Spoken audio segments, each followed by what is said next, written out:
Interesting comparison here between capacity from a manufacturing standpoint or producing goods versus producing services. So goods can be stored for later use when you make a product, right? You can put it on the shelf, you can put it in inventory. Can't do that with service, right? You can't store away service that you create. You can't pre-create your service and store it away.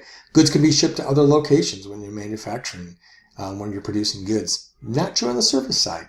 You have to deliver it right there on demand. Think about a restaurant for a moment and what you do there.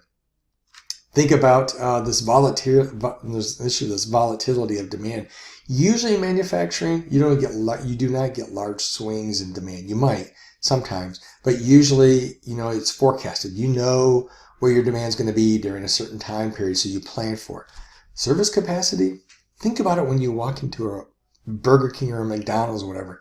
Sometimes the lines are really long. A bus shows up just before the place closes. Boom, you have to produce service right there on demand, even though you may not be staffed for it because it was unplanned. You didn't know about it. Final topic we're going to talk about are learning curves.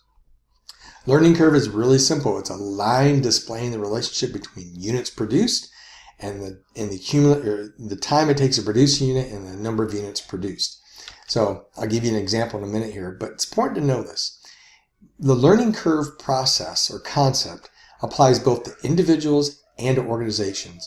And it kind of goes like this. Improvements that result when people repeat a process over and over and over again, they gain skill, they gain efficiency, their time to produce that product goes down every time they make a new one. Organizational learning also comes from changes in administration, people, equipment, processes, and that sort of thing. All affects how long it takes to produce a piece of, either a piece of product or deliver a particular service. And sometimes in organizations, you see both of these. Pretty much happens that way. So some of the assumptions about learning curve is it's the amount of time required to complete a given task or make a product. It will be less and less each time the task is undertaken. I mean, think about it for a second. That makes sense, doesn't it? The more you do something, the faster and better you get at it, usually. And the unit time that it takes to produce it will decrease. So it takes less and less and less time. And also the rate at which it decreases is faster too. Right? And it follows a predictable pattern, which is logarithmic. And so here's an example of that. Now, in this particular curve, it's called a progress curve. Look at this. This is an example of as you produce more units, the time per unit decreases. It's a logarithmic pattern, logarithmic trend.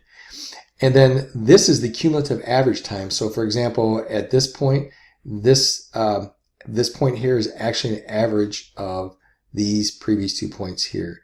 This average here is an average of all these previous points. But then also look at the other phenomenon that's going on here. As time goes on and you produce more and more units, you get better and better. So as time goes on, after a week, a month, a year, the output improves and increases.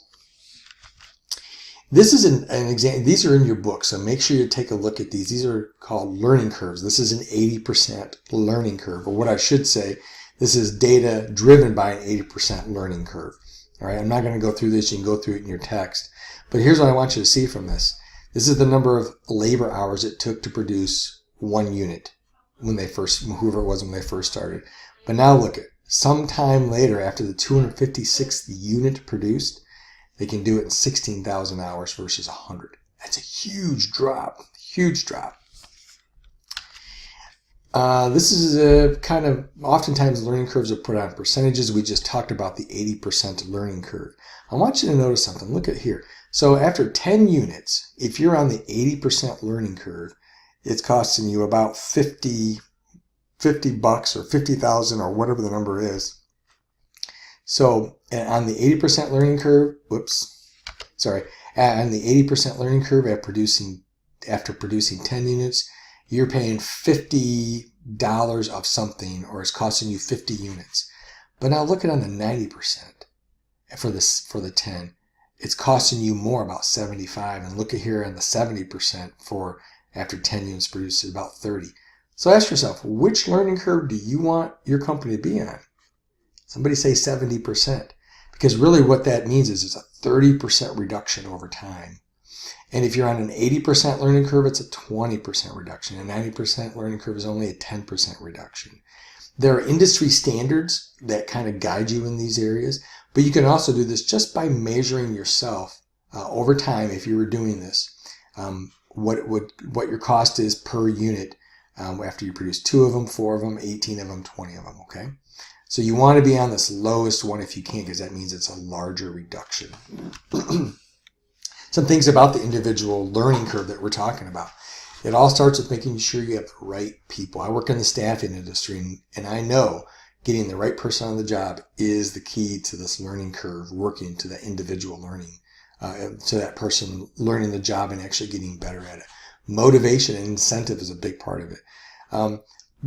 Doing one or very few jobs at a time will help an individual get through the learning curve quicker. Imagine, though, having to do 10 tasks versus 2 or 3.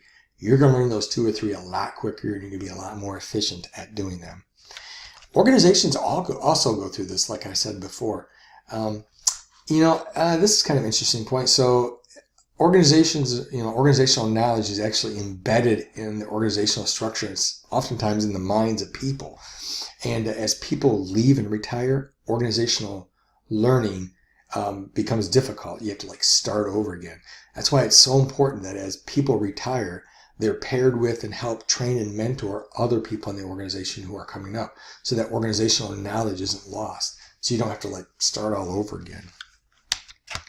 Some things to think about then as we wrap up here. Managerial considerations. So individual learning is improved when you offer incentives.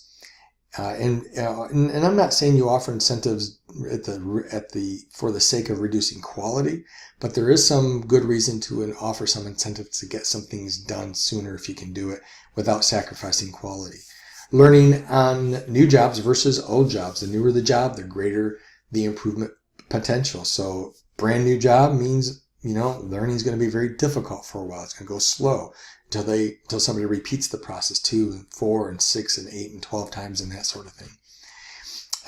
Also, pre-production versus post-production demand. So the more you can, in a pre-production environment, or even if you're opening up a plant, or you're opening up a new restaurant, you're opening up some sort of service, think about how material or people are going to flow through. Those are your chances to impact the learning of the people who are going to be there. Get people to try things out before you actually open up for business. That helps them reduce and climb that learning curve even quicker. And then changes in, structural changes in the organization, moving people around, changing your purchasing practices, whatever it would be, changing your policies and procedures. That's going to reduce, that's going to put you back at the top of the learning curve. You got to start all over again.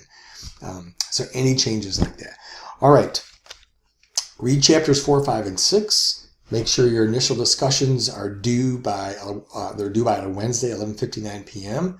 Remember, I'm looking for you to answer those questions with citations and references out of academic scholarly material, like the book. That counts. So use it. Follow-up responses to at least 3 of your classmates by Sunday, 11:59. Quizzes are due by 11:59. These are all Arizona time. And of course, your assignments are due by 11:59.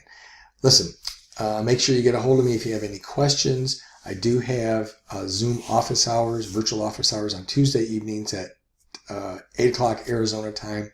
I'm online just for 20, 30 minutes. If you need something, pop in and ask me a question. You can always send me an email, though, too, throughout the week, and I'll try to get to you. All right, listen, God is on his throne. Have a great week.